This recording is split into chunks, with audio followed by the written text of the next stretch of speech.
Back to my channel. If you new viewer please subscribe my channel for more videos.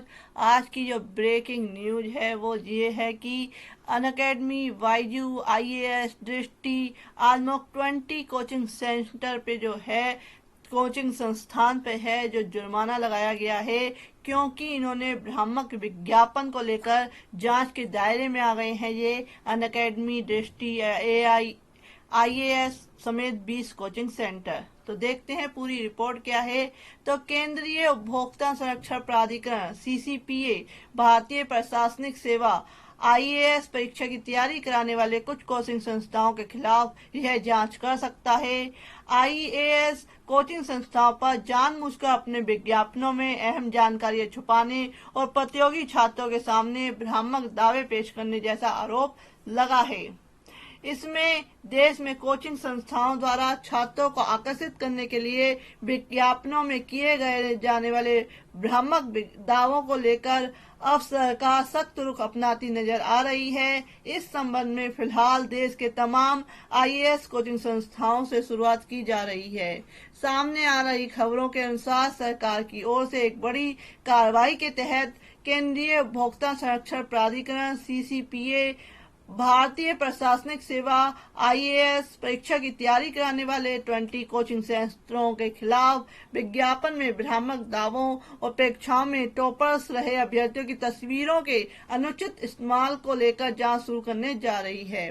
Media report के सूत्रों के हवाले से सामने आई जानकारी के अनुसार देश के कुल प्रमुख आईएएस कोचिंग संस्थान भी इस जांच के दायरे में हैं, जिसमें दृष्टि IAS, Byju IAS, vision IAS और योजना आईएएस, ये दिग्गज नाम शामिल हैं। तो ये जो न्यूज है, इसके अलावा भी कई अन्य संस्थान जो है जांच और सुनवाई के विभिन्न चरणों में हैं और यह वक्त अब ऐसा किया जा रहा है जब सीसीपीए पहले से राउज आईएएस स्टडी सर्कल जो है, इस तरीके से चहल अकेडमी, इस तरीके से बहुत सारे संस्थाओं पर 1-1 लाख रुपए का जुर्माना लगा चुका है। वैसे जुर्माने के आदेश के खिलाफ कुछ संस्थाओं द्वारा राष्ट्रीय उपभोक्ता विवाद निपटान आयोग में अपील दायर किए जाने की बात भी सामने आई है।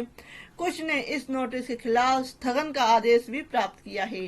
क्या है आरोप? जानकारी के मुताबिक बता दें कि तमाम आईएएस कोचिंग संस्थान जानबूझकर विज्ञापनों में अहम जानकारियां छुपाते हुए प्रतियोगी छात्रों के सामने भ्रामक दावे करते हैं और उन्हें संस्थान ज्वाइन करने हेतु आकर्षित करने का प्रयास करते हैं।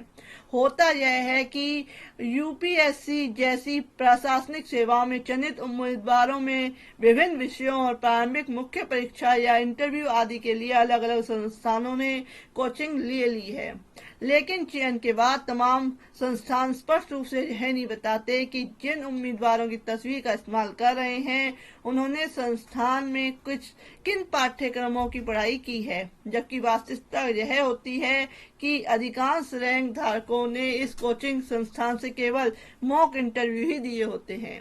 तो इस तरीके से इस बात पर भी कोई शक नहीं है कि भारत में कोचिंग उद्योगों का एक बड़ा सेक्टर बन गया है जो सालाना हजारों करोड़ का राजस्व पैदा करता है। खासकर बात करें आईएएस समेत केंद्र और राज्य सरकारों की प्रशासनिक सेवा परीक्षाओं से संबंधित कोचिंग संस्थाओं की, तो दिल्ली समेत देश के तमाम हिस्सों में यूपीएससी कोचिंग सेंटर का जाल फैला हुआ है और एक बाद यूपीएससी और अन्य आयोगों द्वारा परीक्षा के परिणाम घोषित किए जाने के बाद इन तमाम कोचिंग संस्थानों में रैंक हासिल करने वाले छात्रों का नाम और तस्वीर इस्तेमाल करने की होड़ लग गई है। उदाहरण के रूप में समझे तो साल 2022 में यूपीएससी के अंतिम परिणाम में कुल 933 उम्मीदवार ही सफल घोषित किए गए थे, लेकिन कुछ 10 से 20 कोचिंग संस्थान अपने अपने विज्ञापनों में कुछ 3000 से अधिक छात्रों को सफलता दिलाने का दावा करते नजर आए। तो ये पूरी न्यूज है कि जो भ्रामक विज्ञापन दिए आए जा रहे हैं उस पर सरकार सख्त है। तो देखते हैं आगे क्या होता है इनका। तो फ्रेंड, ऐसे अपडेट्स के लिए please subscribe my channel. Thank you for watching this video.